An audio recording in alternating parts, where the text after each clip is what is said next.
Hi guys, welcome back to my channel. It's me, Tiffany, and today I'm going to be doing a review for you guys. I haven't done a review on my channel in quite some time, and I really love doing reviews, so I'm excited for this video today. Dun, dun, dun, dun. I'm going to be reviewing the Pat McGrath Labs, what is it called? Pat McGrath Labs Mothership Sublime Bronze Temptation Palette. Yes, that is a long name. I think this palette is new. I'm not really sure. It's definitely new to me. Sephora has it listed on their website as being new, and it's also limited edition. So if you like this palette and you like the eyeshadows after we demo them today on my channel, then you better hurry up and pick it up because it is limited edition and it won't be around for long. The packaging on this palette, focus. The packaging on this palette is really nice. I don't own anything that looks like this, so I am really excited to play today. Originally, I was not going to film a makeup look today. I wanted to talk to you guys about my favorite foundations for women of color, but I'm gonna put that video on hold and go ahead and do a review / demo on this palette here because the package just arrived today and I'm super excited and I want to play. Most of you have probably heard of the brand Pat McGrath Labs. She's a well-known, world-renowned makeup artist, and she's also a black woman who owns this company. The only other thing I own from this brand are some of her matte trance lipsticks, which are super pigmented and are excellent for women of color as well. And this is the first time I will be using any of her eyeshadows, and I'm super excited because I've heard nothing but great things about her eyeshadow palettes. If you know the Pat McGrath brand, then you know that they are expensive.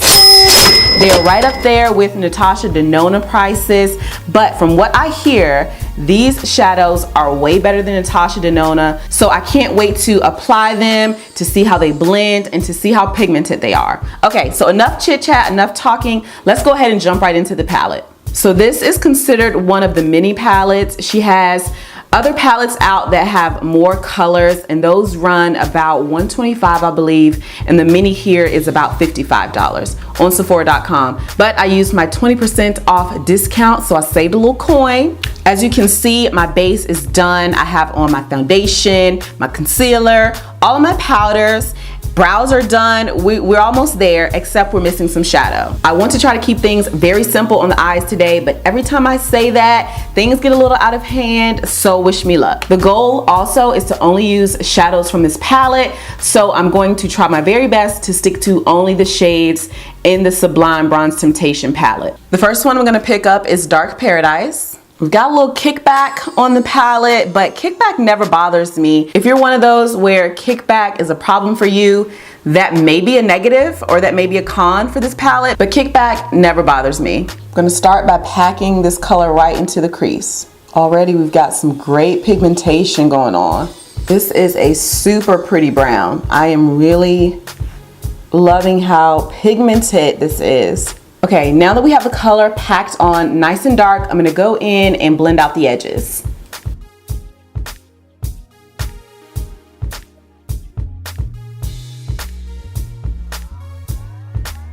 To blend out the edges, I'm gonna go in with this shade here called Burning Desire. Do y'all see the pigmentation on this? Are y'all seeing what I'm seeing? Again, we have some kickback on the Burning Desire color. Wanted to show you guys up close the two shades we've used. And from what I have normally seen, when you have kickback, that means you have some pretty pigmented eyeshadows. So I'm just going in with Burning Desire to blend out the edges up here. And this color is pretty pigmented as well. The fact that it's showing up and it's pretty close to my skin tone, that means we're working with some pretty smooth, buttery shadows. And I mean, they're really effortless to blend. I'm not having to do a lot of work, which is really good if you are a beginner and you know your blending is not quite where it should be. I could literally go in with either one of these shimmer colors here, here, and here. There's 4 shimmers and 2 mattes, and I could literally use either one of them for the lid, but the green is speaking to me. It's calling my name. So I'm gonna go ahead and apply that one right to the lid using a flat brush. Oh my God. Oh my God. The pigment. Oh, it's so creamy and buttery, you guys. I'm at a loss for words. Oh my gosh. Eyeshadows don't usually have me speechless, but this one sure does. I'm gonna bring the green up above my mobile lid. I have hooded eyes, so when I don't do that, the shadow transfers. You can probably see a little bit of the green transferring on the brown now. That has nothing to do with the shadows or how they perform. It's just the way my eyelids are shaped. So when I bring it up higher, I won't get that transfer. Plus, another bonus is it really opens up the eye and allows it to look bigger.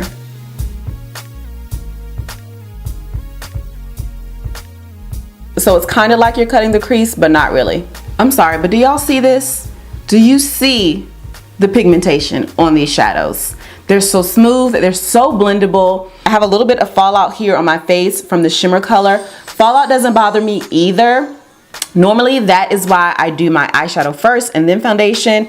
Today, I did it in reverse, but it's not that much fallout, and since I have powder here around my nose, it should be easy to clean up. The last thing I'm gonna do is go back in with a little bit more of Dark Paradise, and I'm just going to apply it right here to the outer V, just to blend it out. So this is pretty much it for the eyeshadow. Thumbs up, yes, we kept it simple. So I'm gonna go ahead and add a wing because I feel like this look just needs a wing. I'm gonna use NYX's Black Mousse Liner.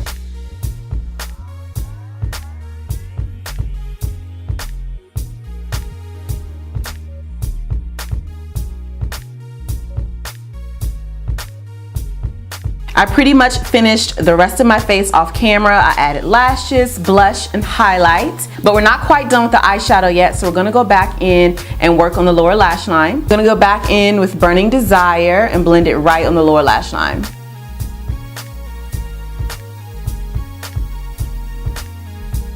Gonna add Dark Paradise as well as the lower lash line.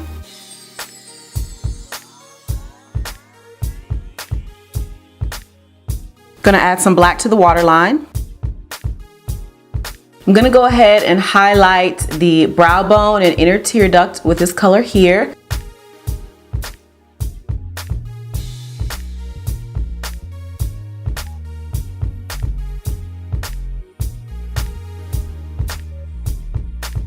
I'm gonna go ahead and add some lip gloss. This is the color Beaux from MAC.